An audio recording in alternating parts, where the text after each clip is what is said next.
اعوذ باللہ من الشیطان الرجیم، بسم اللہ الرحمن الرحیم۔ محترم ناظرین کرام، السلام علیکم۔ صرف 9 بار نماز ظہر کے بعد پڑھ لو، 2 منٹ کے وظیفے نے مجھے فقیر سے بادشاہ بنا دیا۔ ناظرین کرام، آج ہم آپ کو ایسا مجرب، نہایت آسان، مفید ترین وظیفہ بتانے والے ہیں جس کے پڑھنے سے انشاءاللہ عز و جل آپ کی زندگی سے ہر طرح کی مالی مشکلات کا خاتمہ ہو جائے گا۔ رزق کی تنگی، مال کی تنگی، دولت کی تنگی، کوئی بھی پریشانی ہو، اللہ تعالیٰ کے سربسجود ہو کر آپ نے یہ وظیفہ پڑھنا ہے۔ اللہ تعالیٰ سے حاجت کی نیت کے ساتھ یہ وظیفہ پڑھنا ہے۔ انشاءاللہ اس کے مثبت اثرات آپ بہت ہی جلد پائیں گے۔ یقین مانیے، یہ وظیفہ ہم نے جس کو بتایا وہ ہمیں آج تک دعائیں دیتے ہیں، اور آپ بھی انشاءاللہ ہمیں دعائیں دیں گے کہ آپ نے ہمیں کیسا عمل بتایا۔ ناظرین کرام، اس دنیا میں بڑھتی مہنگائی کے ساتھ ہر انسان بہت پریشان ہے۔ ہر انسان کے کاروبار میں مالی مشکلات ہیں، ہر شخص رزق روزی سے تنگ ہے۔ تو اللہ تعالیٰ سے بس یہی دعا ہے کہ اللہ تعالیٰ حلال رزق کھانے کی توفیق عطا فرمائے اور ہم سے راضی ہو جائے اور ہمیں ہر طرح کی تنگ دستی سے بچا لے، اور دنیا کے محتاجی کی بجائے اللہ تعالیٰ ہمیشہ اپنا محتاج رکھے۔ ناظرین کرام، یہ نہایت ہی آسان، مفید وظیفہ ہے، اور صرف پڑھنا بھی آپ نے 9 بار ہے۔ 9 بار کے وظیفے نے آپ خود حیران ہوں گے کہ پڑھنے سے آپ یقین کریں، اگر آپ کے گھر میں رزق کی تنگی ہے، فاقہ ہے، 1 وقت کا کھانا ہے، 2 وقت نصیب نہیں ہو رہا، بہت ہی زیادہ پریشانی ہے، آپ اللہ کی راہ میں دینا چاہ رہے ہو لیکن آپ مجبور ہو کہ ہم کریں تو کریں کیا، لیکن آپ یقین مانیں، اس وظیفے کے عمل سے آپ خود تبدیلیاں دیکھیں گے، اور بہت جلد دیکھیں گے کہ آپ کی زندگی میں کیسے بدلاؤ آ رہا ہے، کیسے تبدیلی آ رہی ہے۔ بس وہ غفور الرحیم، وہ رحمان کریم ہمیں نوازتا بہت ہے، لیکن ہمارا ایمان جو ہے ڈگمگا جاتا ہے۔ ہم اس سے خلوص نیت کے ساتھ نہیں مانگتے، دل سے نہیں مانگتے، سچائی سے نہیں مانگتے، یہ ہمارا ہی ایمان کمزور ہے۔ وہ مالک کریم تو 70 ماؤں سے زیادہ محبت کرنے والا ہے۔ اس لیے آپ کو چاہیے کہ جب بھی اللہ تعالیٰ سے کچھ مانگیں تو یقین اور امید کے ساتھ مانگیں، کیونکہ مایوسی جو ہوتی ہے وہ کفر کی علامت ہوتی ہے، اور کفار جو ہیں وہ کفر کرتے ہیں، نعوذ باللہ، استغفر اللہ۔ تو اس لیے ایز اے مسلمان ہمارا یہ فرض بنتا ہے کہ ہم اللہ تعالیٰ پر سچا ایمان رکھیں، یقین رکھیں، اپنے ایمان کو مضبوط بنائیں، اور اللہ تعالیٰ سے ہی اپنی پریشانیوں کی مدد طلب کریں۔ اس لیے ناظرین کرام، آپ سب کے مسائل کے حل کے لیے آج کا وظیفہ لائی ہوں تاکہ آپ سب کی پریشانیاں دور ہو جائیں، اور آپ کمنٹ کر کے میرے لیے، میرے گھر والوں کے لیے، تنگ دستی کے لیے، غریبی کے لیے، پریشانی کے لیے، جو بھی مالی مشکلات جس کی جتنی بھی ہیں، اس کے لیے آپ سب دعا کریں، اور میرے حق میں بھی دعا کر دیجئے گا۔ میں آپ سب کے کمنٹ کا شدت سے انتظار کروں گی۔ ناظرین کرام، ہماری پیاری پیاری بہنیں، بھائی، بزرگ جو بھی ہیں، وہ ہمیں کمنٹ کر کے کہتی ہیں کہ ہمیں کوئی ایسا وظیفہ بتایا جائے جو نہایت چھوٹا ہو، کیونکہ آج کل تیز رفتاری کا دور ہے، کسی کے پاس اتنا وقت نہیں ہے کہ وہ بہت زیادہ جو ہے وہ عمل کر سکے یا کافی دنوں کے لیے عمل کر سکے۔ تو آج کا وظیفہ انتہائی چھوٹا، مختصر سا وظیفہ ہے، جس کو کرنے میں آپ کو کم از کم 2 منٹ یا اس سے بھی کم کا وقت درکار ہوگا، اور آپ کا کام بھی مکمل ہو جائے گا۔ آپ کی زندگی میں یکدم سے تبدیلی آ جائے گی، آپ خود پریشان، حیران رہ جائیں گے کہ یہ کیا ہو گیا کہ میں نے تو صرف یہ چھوٹا سا ہی وظیفہ پڑھا تھا اور اتنے بڑے بڑے انعامات ملنے شروع ہو گئے ہیں۔ ناظرین کرام، یہ سب اللہ تعالیٰ کی مہربانیاں ہوتی ہیں۔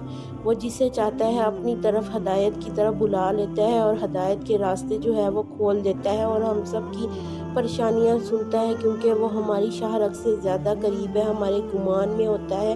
ہم ابھی سوچتے ہیں اور بات اس تک پہنچ جاتی ہے کہ میرا بندہ کیا چاہتا ہے۔ اس لیے ہمیں دعا میں کوئی تنگی نہیں رکھنی چاہیے، خلوص دل سے دعا مانگنی چاہیے۔ دعا ضرور قبول ہوتی ہے، لیکن ہمارا جو ہے ایمان کمزور ہوتا ہے، اس لیے ہم پریشان ہو جاتے ہیں کہ ہماری دعا کیوں نہیں سنی جا رہی۔ دعا یا تو مکمل طور پر قبول ہوتی ہے، یا پھر اس دعا کی وجہ سے آپ کی کوئی مصیبت ٹال دی جاتی ہے، یا پھر اس دعا کا بدلہ آپ کو اجر کی صورت میں ملتا ہے۔ اور سب سے بڑی بات، جو دعائیں آپ کی دنیا میں سنی نہیں جاتی وہ انشاءاللہ آخرت میں آپ کی ضرور قبول ہوں گی۔ آخرت میں اللہ تعالیٰ کے ہاں انسان یہی گزارش کرے گا کہ یا اللہ اگر اس دعا کا اتنا ہی فائدہ تھا تو مجھے اس دنیا کی دعائیں دنیا میں قبول نہ کرتا تو میری آخرت کے لیے اتنا بڑا مجھے انعام مل رہا ہے تو میری ساری دعائیں آخرت میں ہی قبول ہو جاتی۔ ہماری تمام پریشانیوں کا حل اس رب کریم کے پاس ہے، اس غفور الرحیم کے پاس ہے۔ وہ رحمان ہے، وہ کریم ہے، وہ رحیم ہے، وہ بخشنے والا ہے، اپنے بندوں کو 70 ماؤں سے زیادہ چاہتا ہے۔ ایک ماں اپنے بچے سے اتنی محبت کرتی ہے لیکن ایک اللہ اپنے بندے سے 70 ماؤں سے زیادہ محبت کرتا ہے۔ اللہ تعالیٰ کہتا ہے میری طرف رینگ کر آؤ میں تمہاری طرف چل کر آؤں گا، تم چل کر آؤ میں تمہاری طرف دوڑ کر آؤں گا۔ اس لیے ناظرین کرام آپ سب سے گزارش ہے کہ آپ نے وظیفے کو دل کے ساتھ کرنا ہے اور اس کے لیے آپ کے دل میں حاجت ہونی چاہیے۔ میرے پیارے بھائی بھی کر سکتے ہیں، بہنیں بھی کر سکتی ہیں، بزرگ بھی کر سکتے ہیں، لیکن حاجت کی نیت کے ساتھ پریشانی دل میں رکھتے ہوئے کہ اس مقصد کے لیے میں یہ وظیفہ کرنے جا رہا ہوں یا جا رہی ہوں تو میرا یہ کام ہو جائے، تو آپ نے پڑھنا یہ ہے نماز ظہر کے بعد آپ سب نے پڑھنا ہے درود ابراہیم، وہ بھی 3 مرتبہ۔ درود ابراہیمی میں اتنی خاص برکت ہے، فضیلت ہے، رحمت ہے کہ وہ کسی بھی دعا کے شروع یا آخر میں لگا دیا جائے تو دعائے گلاب کی صورت میں لپیٹ کر اللہ تعالیٰ کے ہاں پیش کی جاتی ہے، اور اللہ تعالیٰ کے ہاں جب پیش کی جائے گی اور اس کے محبوب کا نام ہوگا تو اس دعا کو کبھی اللہ تعالیٰ رد نہیں فرماتا۔ اللہ تعالیٰ دعاؤں کی قبولیت کو سننے والا ہے۔ اللہ تعالیٰ کے ہاں آپ نے اس وظیفے کو شروع کرنے کے لیے آپ نے حاجت اپنے دل میں رکھنی ہے اور آپ نے اول و آخر درود ابراہیمی 3 مرتبہ پڑھ لینا ہے۔ اس کے بعد ناظرین کرام آپ نے سورۃ اخلاص، قل هو اللہ احد، یہ والی آپ نے 3 مرتبہ پڑھنی ہے۔ اس کے بعد آپ نے کلمہ طیبہ، پہلا کلمہ 3 مرتبہ پڑھنا ہے۔ 3 مرتبہ سورۃ اخلاص، 3 مرتبہ پہلا کلمہ پڑھنے کے بعد آپ نے 3 مرتبہ یا رزاقو پڑھنا ہے۔ اس کے بعد ناظرین کرام آپ نے 100 تسبیح پڑھنی ہے استغفر اللہ کی، وہ چاہے آپ انگلیوں پہ پڑھ لیں اور چاہے آپ جو ہے تسبیح کے دانوں پہ پڑھ لیں، یہ آپ کی مرضی ہے۔ آپ نے ایک تسبیح پڑھنے کے بعد پھر 3 مرتبہ اول و آخر درود ابراہیمی جو پہلے پڑھا تھا وہ آخر میں بھی پڑھنا ہے، اور حاجت دل میں رکھتے ہوئے آپ نے سجدے کی حالت میں اللہ تعالیٰ سے دعا مانگنی ہے، اپنی پریشانی سے نجات کی دعا مانگنی ہے اور اللہ تعالیٰ سے گڑ گڑا کر حاجت طلب کرنی ہے۔ آپ یہ جب تک آپ کی پریشانی رہتی ہے آپ نے نماز ظہر کے بعد یہ کرنا ہے، لیکن آپ ایک دن تو اس کو لازمی کریں گے۔ کچھ بہنیں پوچھتی ہیں کہ ہمیں کتنے دن کے لیے کرنا چاہیے، تو اس میں کوئی قید نہیں ہے۔